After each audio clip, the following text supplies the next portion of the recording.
थोड़ा सा मेरे को विलंब हो गया। कुछ सोच वक्त है जा रहा, तेरा कुछ निकट है आ रहा, यो बिरथा जन्म गवा रहा, कुछ आत्मा का फिक्र कर। एक ना मैंने भजन सुना यूट्यूब पे कि तेरे को चिट्ठी आ रही है, ऊपर से चिट्ठी भेज रहे हैं कि धीरे धीरे सबसे पहले आंखें कमजोर होना, बाल सफेद होना शुरू होते हैं, आंखें उससे थोड़ा थोड़ा दिखना कम हो जाता है, कि ये हमें संदेश दिए जा रहे हैं ऊपर से कि तुम्हारा वक्त पास आ रहा है, तुम्हारे बाल तुम्हें बता रहे हैं सफेद होते हुए, तुम्हारी आंखें जब धीरे धीरे कमजोर होती जाती हैं, कानों से थोड़ा थोड़ा सुनना कम होता जाता है, तो ये हमें संदेश ऊपर से दिए जा रहे हैं कि एक माध्यम से, चिट्ठी के माध्यम से, कि भाई अब तुम अलर्ट हो जाओ कि तुम्हारा समय पास आता जा रहा है। तो वो हम कितना उस पे हम ध्यान दे पाते हैं कि हाँ भाई, बालों को कलर कर लेते हैं, आंखों में चश्मा लगा लेते हैं और हम सोचते हैं हम तो यहीं ही रह जाएंगे।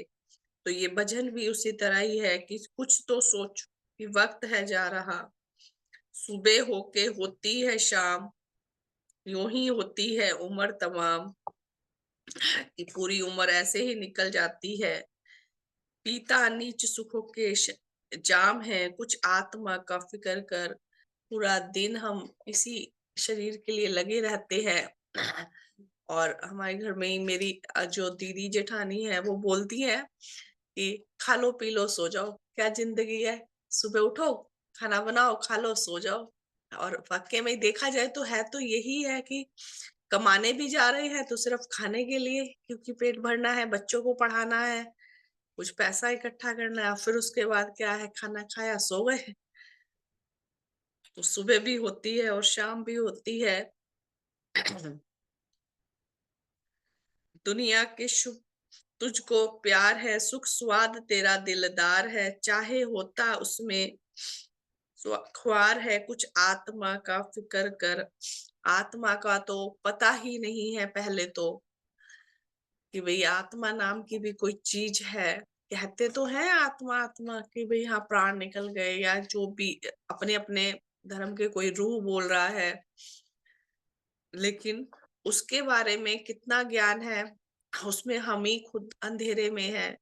मैं ही ढूंढती रहती हूँ कि वाकई में ही कि आत्मा के जो बताए हैं भगवान ने हमें इतना विस्तार से ज्ञान दिया है, उसको भी समझ पाना कठिन लगता है बहुत अभी।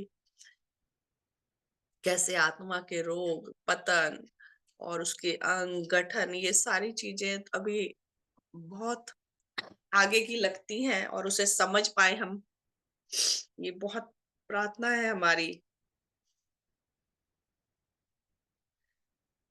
तेरा जो घर बार है, मालो जर का अंबार है, साथ तेरे दिन चार है, कुछ आत्मा का फिक्र कर सर। ये जो हमारे घर बार सामान इन्हीं पे लगे रहते हैं, लेकिन ये दिन चार के हैं, और वो दिन चार हमें ऐसे लगता है पता नहीं 4 दिन तो नहीं, कितने बरस यहीं पे ही हमें बिताने हैं। अब छोड़ नीच अनुरागों को, कर ग्रहण जरूरी त्यागों को, कर विकसित उच्च अनुरागों को। तो ये बहुत गहरी प्रार्थना लास्ट लाइनों में, कि नीच रागों को छोड़ो और उच्च अनुरागों को विकसित करो, कुछ आत्मा का फिक्र करो, कुछ आत्मा का फिक्र करो, नहीं तो कुछ सोच तेरा वक्त जा रहा है। और जब से ही बच्चा पैदा हो जाता है तो समझ लो उसके साल घटने शुरू हो जाते हैं। पहला जन्मदिन आता है, अगर उसने 90 ईयर्स जीने हैं तो 89 बज जाते हैं, और वो बचपन का समय होता है। लेकिन जब हमें होश आता है तब भी हम कितना अलर्ट हो पाते हैं, वो हो पाए, कुछ अपनी आत्मा को उच्च बना पाए, कुछ कर पाए। ये सबके लिए बहुत गहरी प्रार्थना है। सभी भजन गाने वालों का शुभ हो। सभी का बहुत बहुत धन्यवाद। एक छोटी सी प्रार्थना।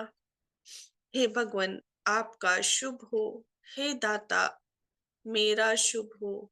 हे मेरे मालिक, सबका शुभ हो, सबका भला हो, सबका मंगल हो, कल्याण हो, शुभ हो, सबको आपके दे प्रभाव मिले, शुभ हो। हे तारणहारे श्री देव गुरु भगवान, हे विश्व के शुभ आकांक्षी, हे पवित्र देवी देवताओं, ऐसा आशीर्वाद दान करो कि हम और हमारे प्रिय साथी जो इस समय यहाँ बैठे हैं, जिन्होंने भी जो उच्च व्रत धारण किया है, यह उनके पालन करने में सच्चे रह सकें। हम सबकी दुर्बलताएं दूर हों, इनके हम सबके भीतर पड़े हुए नीच भाव चूर्ण हो, गरत हो, नीच भाव की गरज से निकल पाए। यह अपनी आत्मिक दुर्बलता के कारण नीच समानों की ओर खिंच ना जाएं। हम जो आत्मिक रूप से बहुत दुर्बल है, एकदम से जहां भी नीच गतियां, नीच कोई समान होते हैं, उनकी तरफ खिंचे चले जाते हैं, तो बहुत गहरी प्रार्थना के साथ कि वहां खिंचे हुए चले ना जाएं। हितकारी संबंधियों के साथ हमारा प्यार बढ़े, अधिक से अधिक हम बल लाभ करें, अपने उच्च व्रत का पालन कर सकें। ऐसा आशीर्वाद इस समय हमें प्रदान करो। जो भी सहकारी शक्तियां भगवान इस समय हमारे साधन में है, वह हमारी प्रार्थना स्वीकार करें और हमें उच्च मार्ग पर लेकर जाए। हमारे सारे नीच अनुराग, नीच गतियां नष्ट हो जाए भगवान। हमारा यहाँ पर बैठना सफल हो, हमारा पढ़ना, सुनना और सुनाना दोनों सफल हो, हमारी आत्मा उच्च बन पाए, तभी हमारा यहाँ पर जुड़ना सही मायनों में सफल होगा। शुभ हो। ये नई सोच नया सवेरा का ही नेक्स्ट चैप्टर है,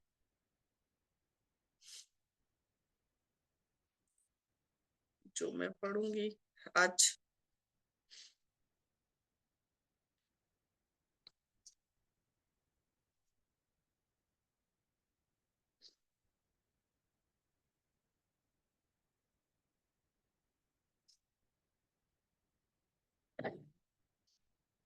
वो आप सभी का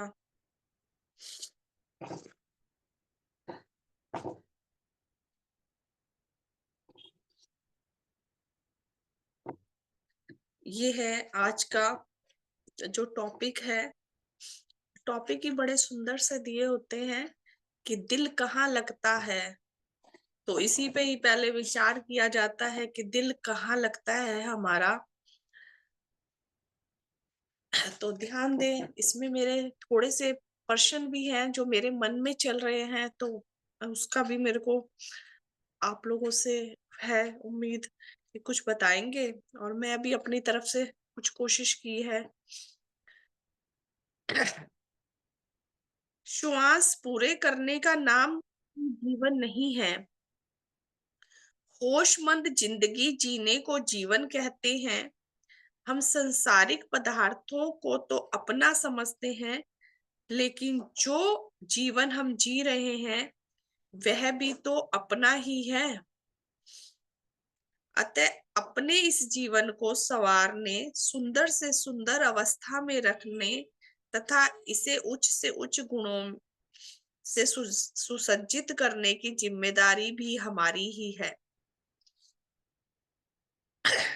जीवन की सुंदरता व सफलता दो बातों पर निर्भर करती है। पहली है हमें अनुवांशिक रूप से कैसी पूंजी मिली है, तथा दूसरी है हमारे चारों ओर का वातावरण कैसा है। जो हमें जन्मजात पूंजी मिली है वो है हमारे जीवन की सुंदरता, और बाकी फिर हमारे आसपास का एटमॉस्फेयर, हमारा वातावरण। अब आनुवांशिक रूप से मिली हुई पूंजी पे तो हमारा जोर नहीं चल सकता। जो हमें पूर्वजों से मिली हुई है वो हमारे पूर्वजों ने अपनी योग्यता के हिसाब से हमें अधिक से अधिक देने की कोशिश की, हर एक को। नो डाउट इसमें कि सभी ने दी होगी, कि कोई नहीं चाहता होगा कि हमारे बच्चे आगे ना बढ़ पाए। मुझे ये एहसास होता है। तो उस पे हमारा जोर भी नहीं है कि उन्होंने हमें कितनी दी। जिस परिवार में माता पिता के यहाँ हमने जन्म लिया तथा जीन्स के द्वारा जो भी गुण वे गुण हमें बीज रूप में मिले, उन्हें तो बदला नहीं जा सकता, किंतु हमारे चारों ओरों का वातावरण कैसा है इस पर चौकसी रखी जा सकती है तथा बेहतर से बेहतर वातावरण का चुनाव किया जा सकता है। जिस चीज पे हमारा जोर है उसे तो हम कर सकते हैं ना। अभी ऐसे ही है कि जो बाहरी सुंदरता है, चेहरे की सुंदरता है, उसपे भी हमारा कोई जोर तो नहीं है, कि वो भी हमें हमारे माता पिता से मिला है, कि और हम उसमें ही इतराते रहते हैं कि हाँ भाई, मेरा रंग ऐसा है, मेरे बाल ऐसे हैं। और और जिसपे हमारा कोई वो ही नहीं, वो तो मिला हुआ है ना हमें पूर्वजों से, हमारे माँ बाप से। और जिस पे हम कर सकते हैं काम, और जो असली चीज है, आत्मा की सुंदरता है, जिस पे हम काम कर सकते हैं, वहां हम ध्यान ही नहीं ले जा रहे। जिसको कर सकते हैं उसे तो करें, जहां हम बढ़ा सकते हैं। बाहरी सुंदरता को भी बढ़ाने के बहुत सारी चीजें आ गई हैं, ये नहीं है कि पार्लर है और सब चीजें आजकल इंसान। लेकिन मेन जो सुंदरता देखते भी हम कहाँ है, जो हमारे दिलों में हम बसी रहती है, कि हम किसी से मिले, उसका व्यवहार, उसका बात करने का, वो बहुत समय तक हमारे दिलों पे छाप छोड़ जाता है। तो उसपे हम काम कर सकते हैं। उसपे तो हम बहुत, वो तो बाकी तो टेम्परेरी है, कि जो बाहरी है कि वो हम गए, थोड़ी देर के तैयार हुए तो उसी समय ही अच्छे लगते हैं, बाकी तो फिर निकल के आ ही जाती है जो असलियत है। लेकिन जो अंदर की सुंदरता है वो परमानेंट के लिए हम बढ़ा सकते हैं, वो हमारे हाथ में है। तो यहाँ पर भी है कि जो हमारा वातावरण है आसपास का, उसपे हम जो आनुवांशिक मिली है, कि हम ये बोले कि हमें तो भाई ऊपर से हमारी योग्यता ही इतनी है, हमें तो मिली ही नहीं जमा पूंजी पूर्वजों से, तो वहां पे हमारा जोर नहीं है। लेकिन जहाँ जो बाहरी वातावरण है उसपे हम चौकसी कैसे रख सकते हैं। जीवन का विकास या विनाश इस बात पर बहुत कुछ निर्भर करता है कि हमारा दिल कैसे वातावरण में लगता है, अपने से श्रेष्ठ व बेहतर जनों के बीच या अपने से निम्न जनों के बीच।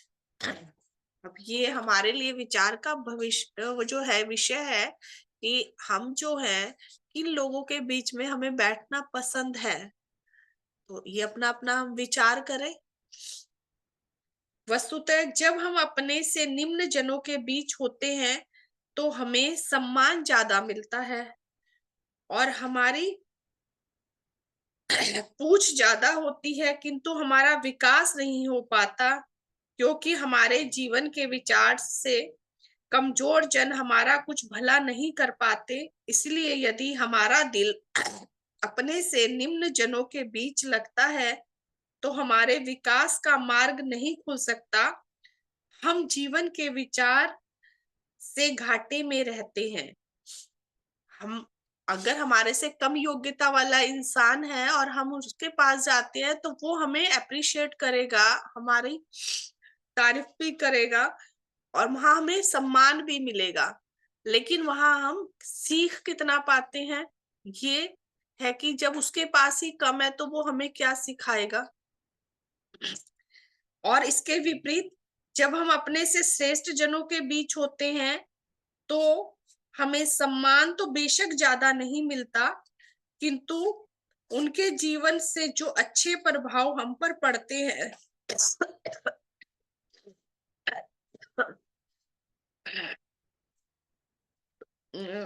और हमें उनके जीवन से बहुत कुछ सीखने को मिलता है। उससे हमारे जीवन का विकास निश्चित रूप से होता है। इसलिए यदि हमारा दिल अपने से श्रेष्ठ जनों के बीच लगता है, तो हमारे विकास का पथ खुल जाता है और हम जीवन के विचार से लाभ में रहते हैं। तो अगर हम अपने से ऊपर और श्रेष्ठ लोगों के बीच में जाते हैं, तो वहां हमें बहुत सीखने को मिलेगा। वहां हमें यह है कि सम्मान तो कम मिलेगा जब हम सीख रहे हैं, लेकिन हमारा रास्ता खुलता जाता है आगे बढ़ने का। उपयुक्त तथ्य को जीवन के किसी भी पक्ष में आजमा सकते हैं आप। शरीर का भला करना हो, शरीर का भला करना तो हमसे ज्यादा जो शरीर के बारे में जानता है वही अच्छा बताएगा। विद्या प्राप्त करनी हो, तो जो हमसे ज्यादा एजुकेटेड है, पढ़ा हुआ है, वही हमें ज्यादा ज्ञान देगा।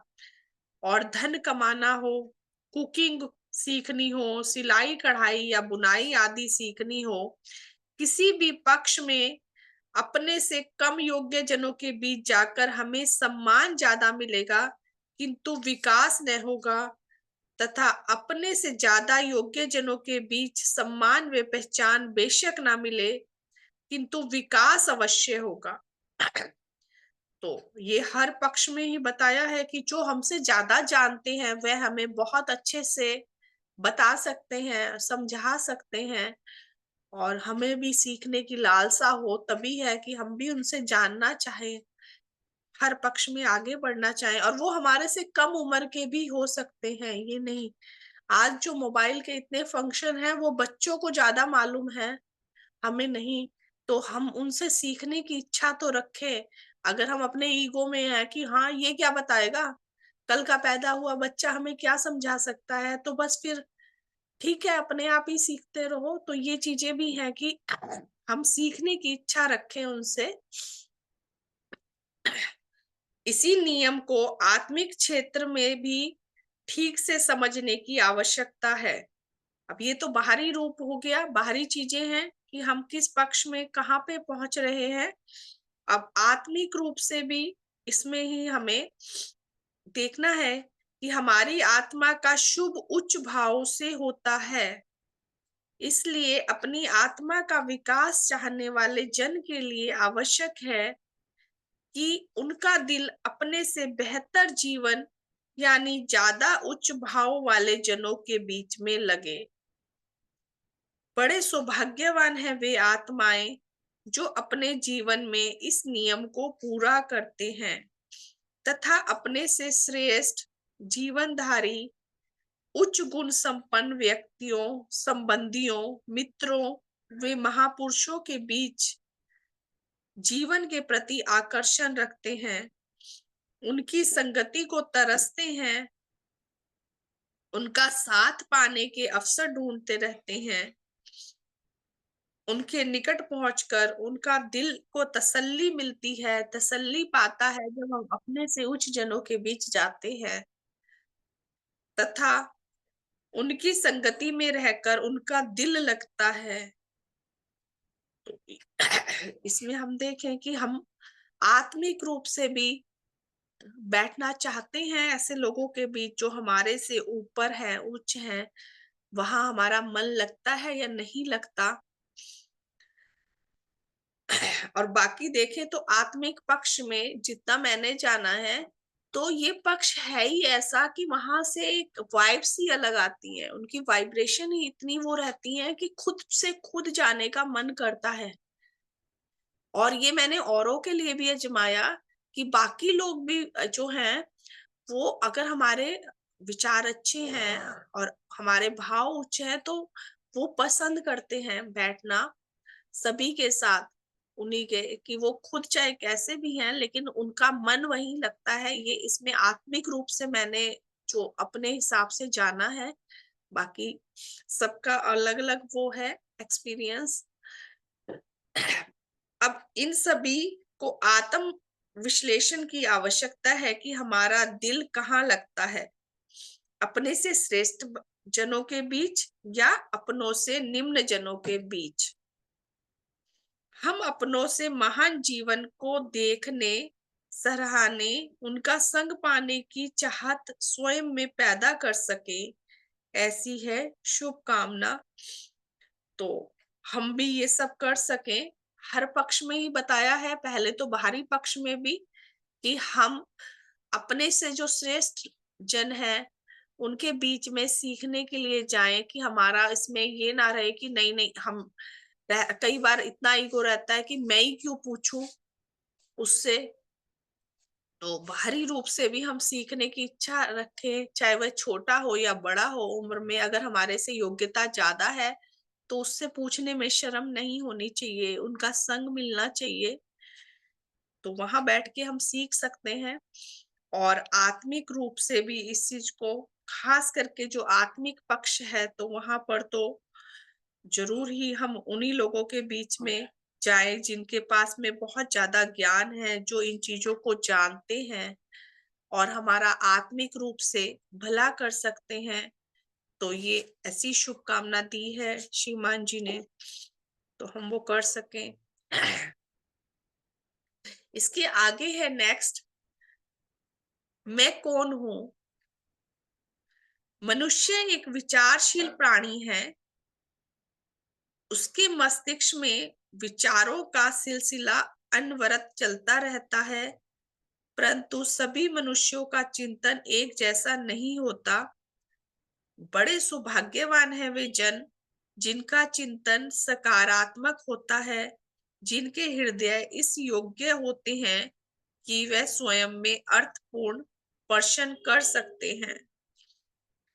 अब हम ये पढ़ रहे हैं कि मनुष्य विचारशील प्राणी है, तो अब उसमें हमारा चिंतन किस तरफ है, कि हमारे जो विचार चलते हैं, दोनों ही चलते हैं, हमारा अपना ध्यान जाता भी है या नहीं अपने विचारों पर, कि हमने जो 10 मिनट पहले सोचा, 1 घंटा पहले, तो हमारा उस तरफ ध्यान जा भी रहा है कि भई हमारे सोच कहाँ पर है, हम क्या सोच रहे हैं? इस सोचने की भी सोच पे ध्यान जाता है या नहीं, कि हमारे अंदर कैसे भाव उमड़ रहे हैं?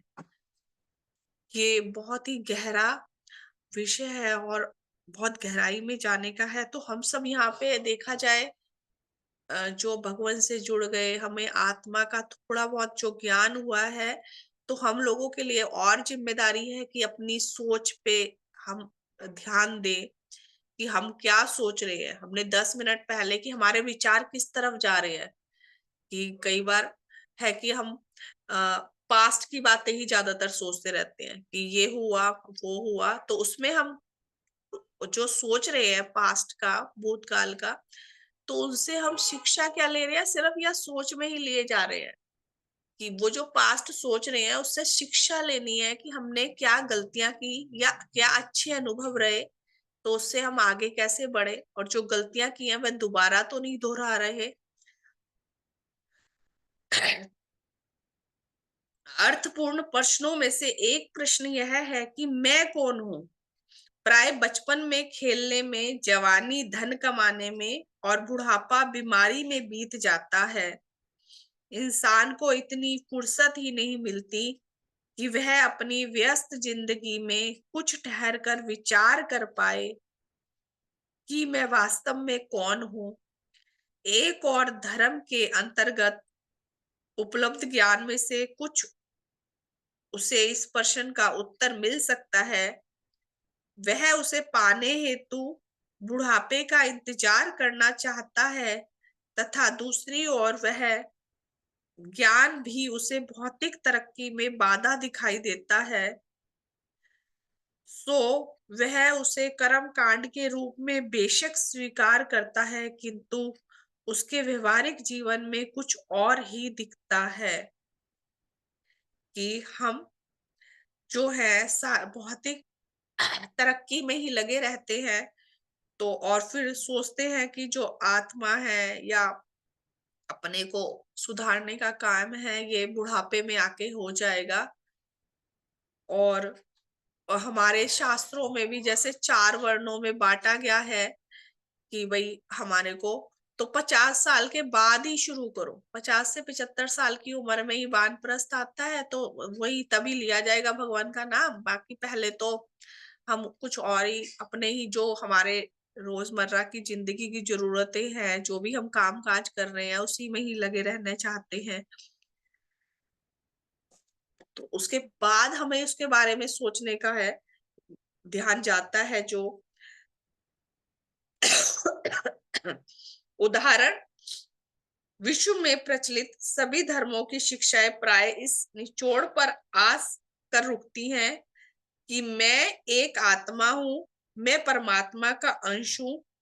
यह संसार सारे संबंधों वे भौतिक तरक्की में भ्रम है।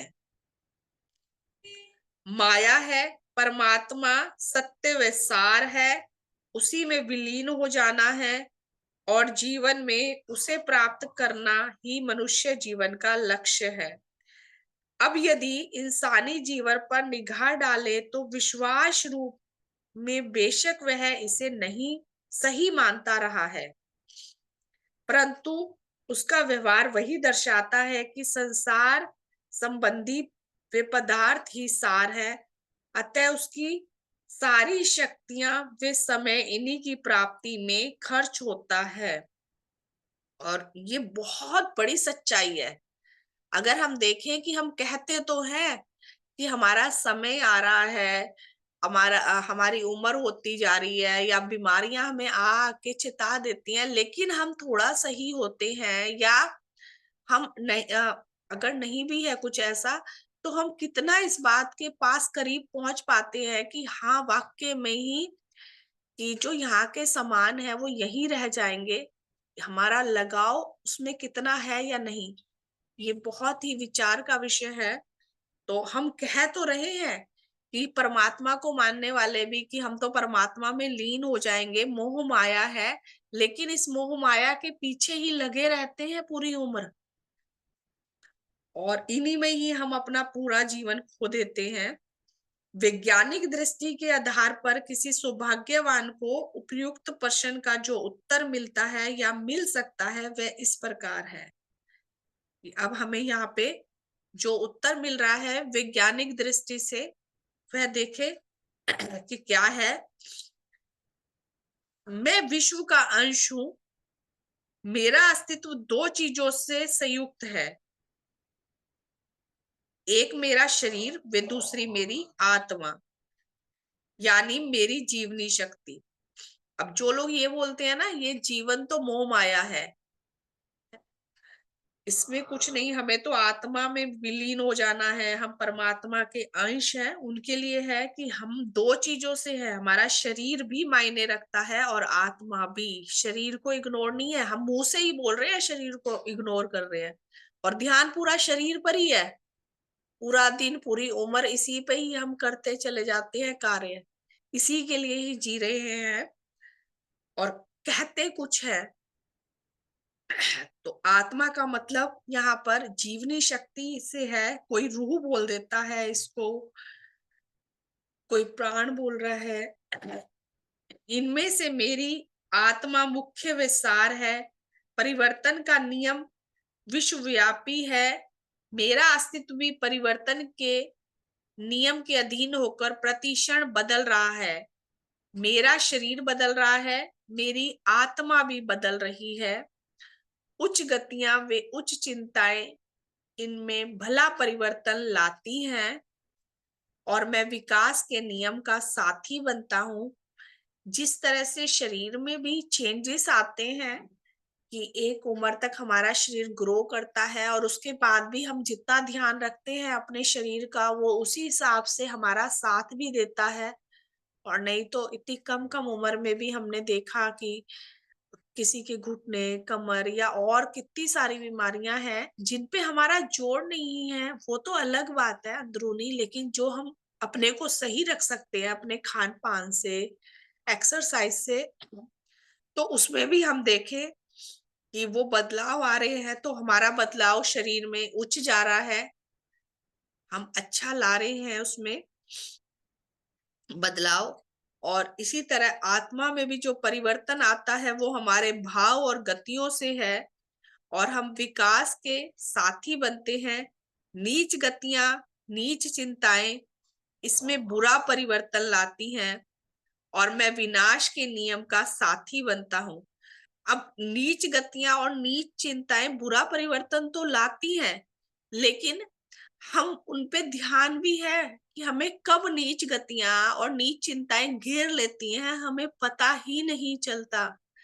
कि जो हमारे अंदर छोटे छोटे छोटे सांप बैठे होते हैं कहीं अंदर छुपे हुए बहुत गहराइयों में, शिवान जी कहते हैं सबकॉन्शियस माइंड में हमारी जो नीच भाव अंदर गहराई में छुपे हैं वो कब अपने डंक मारने शुरू, हमें पता ही नहीं चलता। तो वहां पे हमारा ध्यान जा रहा है कि वो बुरा परिवर्तन तो ला रही हैं, विनाश का साथी, तो हमारा उस पर ध्यान जाए। मेरे जीवन का लक्ष्य विकास के नियम का साथी बनना है। मुख्य रूप से मेरी हस्ती, मेरी आत्मा की रक्षा व उन्नति इसी में है, और मैं सुखी भी तभी रह पाऊंगा यदि मैं विकास के नियम का साथी बनता हूं। मेरी विद्या, मेरा शरीर, मेरा धन, मेरे संबंधी, पद व नौकरी सभी मेरे दुश्मन नहीं हैं। वे मेरे बंधन नहीं, माया या भ्रम नहीं। अभी मैं पहले भी बताया कि हम कहते हैं ना शरीर को कि माया है, मोह है, तो ये सभी चीजें हकीकत है कि शरीर है तो हमारा स्वस्थ है, हम तभी हम कुछ कर पाएंगे, और दिखाई भी हमारा शरीर ही दे रहा है, इसी से ही हम अपनी आत्मा को उच्च बनाते हैं।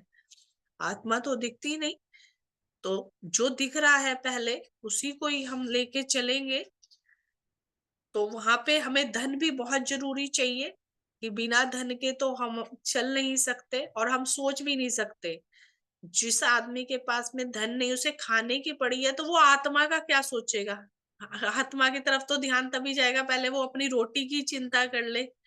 उसे 2 टाइम की रोटी में ही ध्यान है पूरा कि भाई मेरे को सुबह मिला है खाना, रात को भी मिल जाए, तो वो आत्मा का तो तभी सोचेगा ना कि पहले तो जो है हमारे शरीर की जरूरत है, कि पेट की भूख हमें सबसे पहले है। वो आता भी है ना, भूखे पेट भजन नहीं होए, कि भाई अगर हमारा पेट भूखा है तो पूजा पाठ में कहाँ मन लगता है। हम खुद भी देखें, हम बड़े बड़ी बातें कर रहे हैं तो आत्मा की एक दिन देखें खाली पेट बैठ के कि हमारा कितना ध्यान लगता है। तो अपनी इस, यदि मैं उन्हें उच्च लक्ष्य के निमित्त अर्जित करूं एवं उन्हें प्राप्त करने में अपनी आत्मा का पतन न करूं, आत्महित का निरादर न करूं, तो जो हमारे शरीर के जो धन कमा रहे हैं, जो भी हमारी जरूरतें हैं, उसमें हम अपनी आत्मा का पतन ना करते हुए आगे बढ़े।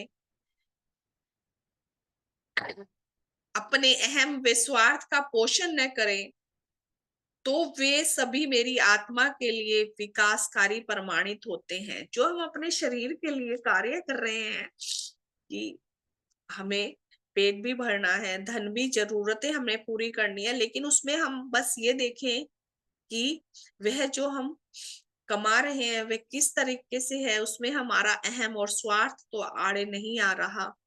परंतु यदि इन्हें शुभ भाव से अर्जित न करें और अधिक से अधिक विशुद्ध भाव से औरों के हित में खर्च न करूं, तो उन्हें अर्जित करना मेरी आत्मा के लिए विनाशकारी प्रमाणित होता है। अतः मेरा मुख्य लक्ष्य है अपनी आत्मा का नीच भाव से मोक्ष, उच्च भाव में विकास। इस लक्ष्य की प्राप्ति में जितने अंश मेरा धन, मेरी विद्या, शरीर संबंधी पदार्थ, पद व नौकरी मददगार हो सके, उतने ही अंश वे मेरे आत्मिक जीवन के लिए मुबारक हैं, वरदान हैं, अन्यथा वे अभिशाप हैं। कि शरीर जो वो दिखाई दे रहा है वह जरूरी है, उसके लिए हमारी जो जरूरतें हैं वह हमें पूरी भी करनी है, लेकिन वो हम किस तरीके से कर रहे हैं, ये भगवान ने जो पूरा खोल के हमें बताया है, यहाँ श्रीमान जी ने भी हमें बहुत ही सरल शब्दों में बताया कि हम जो भी कार्य करते हैं, नौकरी करते हैं, कुछ भी कार्य अपने लिए कर रहे हैं, तो वह उतने ही अंश सफल है, उतने ही अंश वरदान है, जितने अंश वह हमारी आत्मा को उच्च लेके जाता है। तो काश हम सभी इस सत्य ज्ञान को समझने के योग्य हो सकें और इसे जीवन में उतार कर लाभान्वित हो सकें, ऐसी है शुभकामना।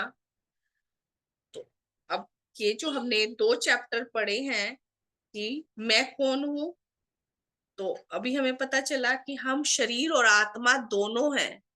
खाली हम शरीर को ही लेके चलें, ज्यादातर जो बाहरी दुनिया के हैं तो उनको नहीं आत्मा का इतना ज्ञान, कहते तो हैं आत्मा, लेकिन पता नहीं है आत्मा असली में वो हम ही नहीं जान पा रहे हैं। अभी इतना गहराई में इतनी विस्तार से शिक्षा है कि मैं अपनी योग्यता का बाकी नहीं मालूम कि अभी आत्मा का लगता है 10% भी नहीं पता चल पा रहा मुझे। तो और गहराई से हम जान पाए कि वाक्य में पता चले कि हम शरीर के साथ साथ आत्मा है। तो बाहरी दुनिया में तो शरीर को ही लेके चल रहे हैं, लेकिन हम यहाँ आत्मा को भी लेके चल रहे हैं। तो शरीर की जरूरतें मुख्य हैं, उन्हें पूरा करना है, तो उसमें फिर हम अपना ध्यान ले जाएं कि जो हम शरीर के लिए जो काम कर रहे हैं, तो उसमें हमारी आत्मा नीचे तो नहीं जा रही। जो हम धन कमा रहे हैं और भी हमारे जो रोजमर्रा के कार्य हम करते हैं, तो उसमें हमारे जो संबंधी हैं, जो भी हम विद्या प्राप्त कर रहे हैं, अगर स्टूडेंट हैं और अगर हम नौकरी कर रहे हैं, तो वो हमारी आत्मा को उच्च बनाने में सहायक बन सके। तो ऐसा हम कर पाए, ये बहुत गहरी शुभकामना हमें यहाँ मिली है कि हम अपने को पहचान पाए।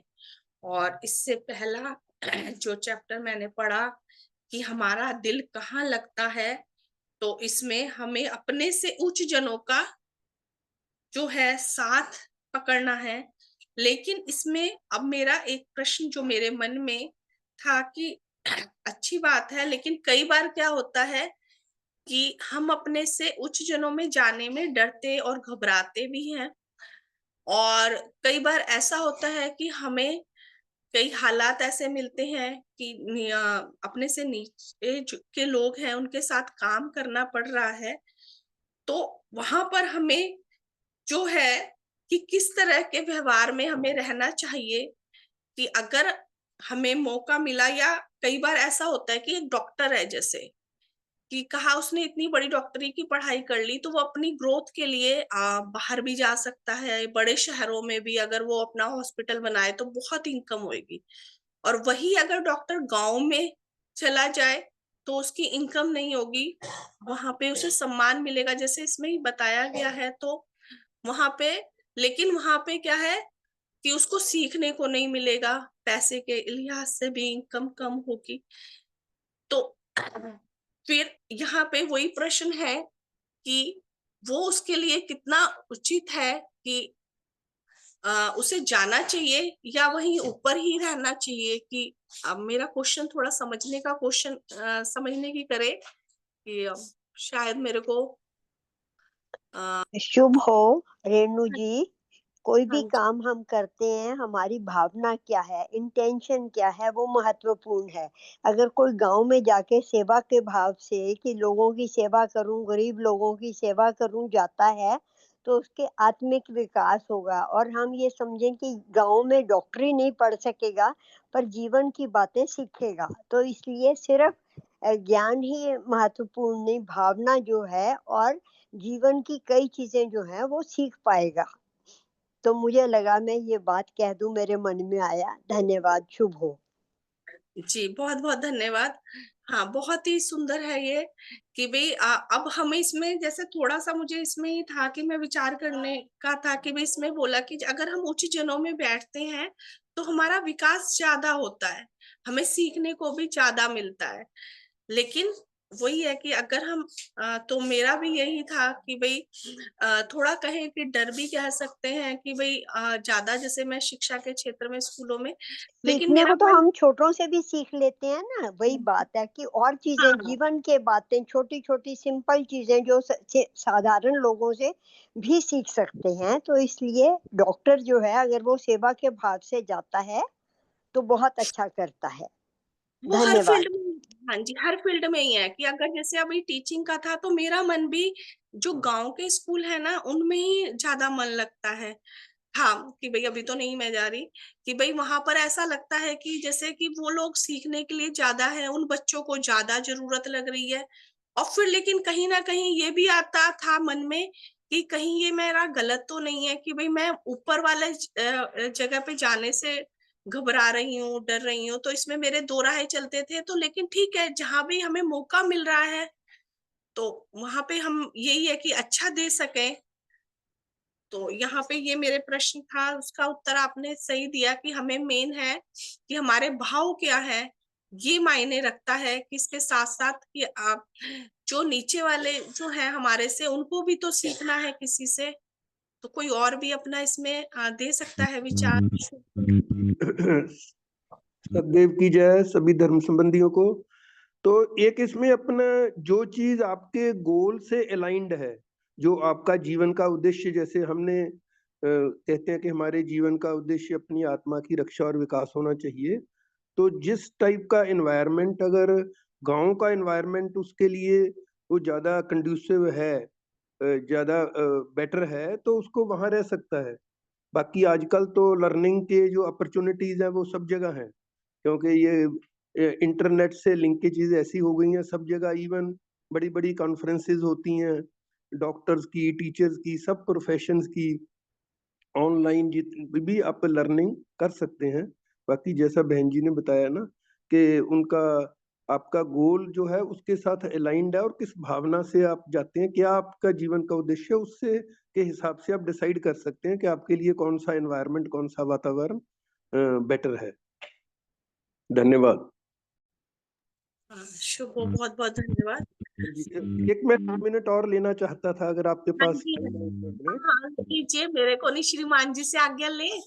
हाँ और जी। वैसे भी हमारा डिस्कशन में अगर कुछ समय लग रहा है तो इससे हमें, मुझे लगता है कि कोई वो नहीं है नुकसान। भाई अगर किसी को समय का है तो। आज के टॉपिक से वो कंसर्न नहीं है। एक्चुअली मैं ये बताना चाहता था कि कल मेरे शरदे माता जी का कल जो था 35वीं उनकी पुण्यतिथि थी। तो 23 फरवरी 1990 उनका परलोक गमन हुआ था। और बहुत वो अनपढ़ और साधारण स्त्री होते हुए भी बहुत असाधारण स्त्री थी, बहुत उच्च गुणों की मालिक थी। तो पिताजी ने उनकी याद में एक छोटी सी बुकलेट जो है ना, उनका जीवन वृत्तांत लिखा था। उसमें बहुत सारे लोगों के भाव प्रकाश थे, प्लस वो दूसरी चीजें जो उनके जीवन के बारे में जो उनके थे फेसेट्स वगैरह, उसका अच्छा एक्सपोजर उस बुक में है। तो उस बुक की सॉफ्ट कॉपी कल अर्पित ने बनानी शुरू की है। 2-3 दिन में उस बुक की सॉफ्ट कॉपी बन जाएगी। 30-35 पेज की वो बुक है। तो वो अर्पित सॉफ्ट कॉपी बना के श्रीमान जी को, श्रीमान चंद्रगुप्त जी को भेज देगा। और भी जिसको अगर चाहिए होगी तो वो दे देगा। अगर श्रीमान जी ठीक समझेंगे तो अपने ग्रुप में भी उसको सॉफ्ट कॉपी को पोस्ट कर देंगे। तो उसका जो फर्स्ट पेज है सिर्फ भूमिका का, वो मैं उसको थोड़ा सा पढ़ देता हूँ, 1 मिनट लगेगा। तो उसमें लिखा हुआ है, इस पुस्तक में एक ऐसी महिला के जीवन का संक्षिप्त वृतांत है कि जो लाखों स्त्रियों की तरह साधारण होते हुए भी कई बातों के विचार से असाधारण थी। उन्होंने अपने जीवन से भारतीय नारी की उन अच्छी परंपराओं को बड़ी आस्था और उत्तमता से निभाया कि जो आज के युग में प्राय लुप्त होती जा रही हैं। सौभाग्यवश उन्हें अपने माता पिता से उच्च भावों की अच्छी पूंजी मिली थी, और उस पूंजी को विकसित करने के लिए उन्हें देव समाज का उच्च प्रभावदायक वातावरण भी मिल गया। इससे उनके भीतर जिन अच्छे गुणों का विकास हुआ, उनके कारण वह एक साध्वी पत्नी, सेवाकारी बहू, कर्मठ, सुगृहिणी, नेक माँ तथा समय आने पर एक सूझबूझ वाली अच्छी सास प्रमाणित हुई। विविध संबंधों में उन्होंने अपने कर्तव्य कर्मों को खूब अच्छी तरह निभाया। वह देव समाज के संस्थापक परम पूजनीय भगवान देवात्मा की एक अच्छी और वफादार सेविका थी। अपने सेवाकारी जीवन से उन्होंने उस प्रत्येक जन पर अच्छा प्रभाव डाला और अमिट अमिट छाप छोड़ी जो भी उनके संपर्क में आया। आशा है कि इस छोटी सी पुस्तक का पाठ महिलाओं को कई प्रकार की उच्च प्रेरणाओं से भरेगा। उनका ये जीवन वृत्तांत उनके पति धर्मपति श्रीमान रूपचंद जी ने लिखा है कि जिनको वह 52 वर्ष तक जीवन साथी तथा सहधर्मिणी रही। तो ये छोटी सी बुकलेट, इसकी सॉफ्ट कॉपी जो है बना के भेज देंगे। तो बाकी कभी टाइम मिला तो इस बुक के बारे में मैं कुछ और बताना चाहूंगा किसी दिन। धन्यवाद। श्रीमान जी, आप उसमें से थोड़ा पाठ किया कीजिए, बहुत अच्छा लगेगा उनके बारे में सुन के। वो सॉफ्ट कॉपी भी जरूर भिजवाइएगा, अच्छा लगेगा। मैंने चाहे बुक उस टाइम पढ़ी थी, लेकिन फिर भी जो है वो पढ़ के अच्छा लगेगा। और उन्होंने कितने अच्छे भाव से अपने जेठ जी के बच्चों का भी पालन किया। अगर आपके पिताजी चाहते भी तो उनका सहयोग ना मिलता तो मुश्किल था। तो हाँ इसलिए हाँ, उनके जीवन का यह महान पक्ष जो है हमें देखना चाहिए। धन्यवाद। शुभ हो, उनका भी शुभ हो, आपका भी शुभ हो। धन्यवाद। हाँ जी, टाइम बहुत हो गया, नहीं तो मैं कुछ और बताना चाहता था, फिर कभी किसी दिन। हनुमान जी, समय लेके इसका ना यही है कि सही में जो मेरे को भी ऐसा लगता है कि हमारा सुन के जितना होता है ना, अभी देव शास्त्र जो चल रहा है दोपहर में, सुन के जितना भला हो रहा है, पढ़ के मेरा नहीं उतना हो पाया। तो आप इसको भी यही कर पाए कि बता पढ़ने का करें। बहुत अच्छा लग रहा था। हाँ जी, धन्यवाद। बहुत बहुत धन्यवाद शिवाजी, आप जरूर भेजें, जरूर पोस्ट करेंगे, है जी। और बहुत सुंदर उद्बोधन रहा रेणु जी का। बहुत ही साधारण शब्दों में, बहुत सिंपल शब्दों में बहुत सार गर्भित, बहुत गूढ़ बातें। नेचर ने मनुष्य की प्रजाति को ही ये योग्यता प्रदान की है कि वो अपने बारे में और धर्म के बारे में सच्चा ज्ञान, सच्चा बोध प्राप्त कर सके और अपने आप को संवार सके, सुधार सके, ठीक कर सके, औरों के लिए भी अधिक से अधिक हितकर हो सके, औरों में भी उच्च परिवर्तन ला सके, अपने अंदर भी उच्च परिवर्तन ला सके। समय बहुत हो गया, मैं इसलिए ज्यादा नहीं बोलूंगा, सिर्फ शुभ कामना करके आज के साधन को विराम दूंगा। हे परम पूजनीय सतदेव श्री देव गुरु भगवान, आप अद्वितीय धर्म जगत के अद्वितीय धर्म भवन के अद्वितीय शिल्पी हैं। सतगुरु, आपने ऐसे धर्म भवन का निर्माण किया है जिसकी निर्माण तिथि तो है, जिसकी विनष्ट होने की कोई तिथि नहीं है। भगवान, आपके द्वारा निर्मित यह धर्म भवन नेचर की आत्मा है, विकास क्रम का मूर्त रूप है। विश्व में जितने भी जिज्ञासु आत्मा हैं, जितने भी सच्चे धर्म के आकांक्षी आत्मा हैं, जितने भी अधिकारी आत्मा हैं, उन सब के लिए अति सुंदर, अति हितकर, अति कल्याणकारी, उच्च खुशियां, उच्च रस प्रदान करने वाला, धर्म मार्ग को प्रशस्त करने वाला, दिखाने वाला, उस मार्ग पर चलने के लिए सच्चा आध्यात्मिक बल प्रदान करने वाला स्थायी आश्रय स्थल है। भगवान, आपने अपने इस धर्म भवन में, अपने इस धर्म जगत में हमें ग्रहण करके हम पर बहुत कृपा की है, हम पर बहुत एहसान किया है। आपको जितना धन्यवाद दें उतना कम है, आप पर जितना बलिहार जाएं उतना ही कम है। सतगुरु, आप धन्य हैं, आप धन्य हैं, आप धन्य हैं। हे भगवान, आपका सब प्रकार से शुभ हो, सब प्रकार से हित हो, सब प्रकार से मंगल हो, सब प्रकार से कल्याण हो। आपके परम श्रद्धेय माता पिता, दादा दादी, नाना नानी तथा अन्य सब महान पूर्वजों का शुभ हो। आपके सब वंशीजनों का, आपके सब सांसारिक सुखनियों का, आपके सेवक सेविकाओं का, आपके श्रद्धावानों का, आपके अनुयायियों का, आपके विश्वासियों का, आपके अनुरागियों का, हमारे इस लोकवासी तथा परलोकवासी सब धर्म साथियों का, सबका भले का मार्ग प्रशस्त हो, शुभ का मार्ग प्रशस्त हो।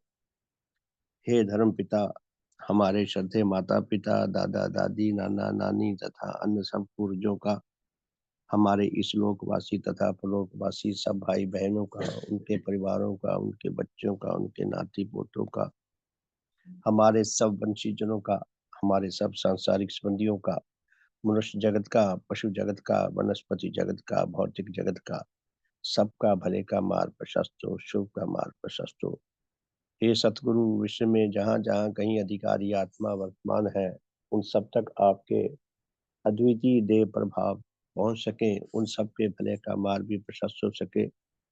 हमारे धर्म संबंधियों की गणना में अधिक से अधिक वृद्धि हो। सारे मनुष्य जगत को आपके विज्ञान मूलक धर्म की छत्र छाया में आकर जीवन व्यतीत करने का, आपके देव प्रभावों को लाभ करने का, सच्चा आत्म कल्याण लाभ करने का, आपकी महिमा को लाभ करने का और सारे संसार में फैलाकर आपकी प्रसन्नता लाभ करने का सौभाग्य प्राप्त हो। आपके मिशन में अधिक से अधिक योग्य आत्मा, अधिक से अधिक उच्च जीवनधारी आत्मा आकर सेवारत हो सके, अपने मनुष्य जीवन को सफल कर सकें, सार्थक कर सकें, सच्चा आत्म कल्याण लाभ कर सकें। हे दाता, हे सतगुरु, काश नेचर में कोई ऐसी विधि विकसित हो सके जिससे अनाधिकारी आत्मा भी अधिकारी बन सके, उनके भले का मार्ग भी खुल सके। सबका शुभ हो, सबका भला हो, चारों जगतों का शुभ हो, हम सबका शुभ हो, हमारे शुभ परिवार का शुभ हो।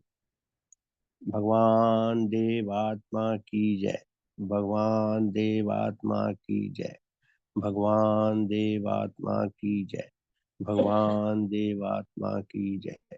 सबका शुभ हो, सबका हित हो, सबका मंगल हो, सबका कल्याण हो, हमारे शुभ परिवार का शुभ हो।